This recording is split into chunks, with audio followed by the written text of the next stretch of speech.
Hey everyone! Today, I'm super excited to share with you how to make a mouth-watering creamy double milk cake right from the comfort of your home. If you're a dessert lover like me, this is going to make your taste buds dance. So, let's get started.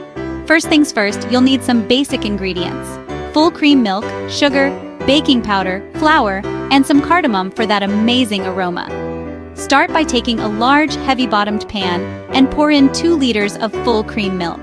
Bring this to a boil, then reduce the heat and let it simmer. The key here is patience.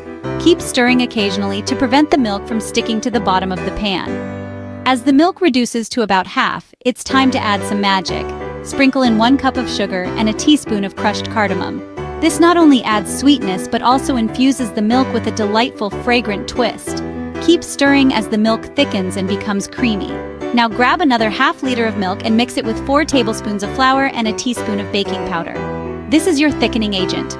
Make sure there are no lumps, so whisk it well. Slowly pour this mixture into the simmering milk while you continuously stir. You'll notice the milk mixture starting to thicken even more.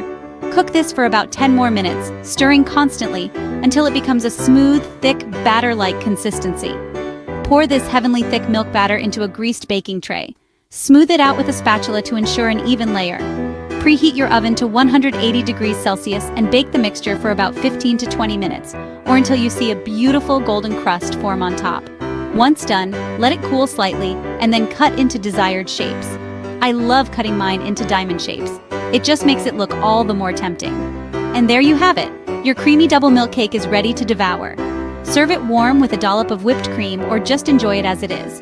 Trust me, each bite is creamy, dreamy, and absolutely divine. Thanks for watching, and don't forget to hit that like button if you enjoyed this recipe. See you in the next video.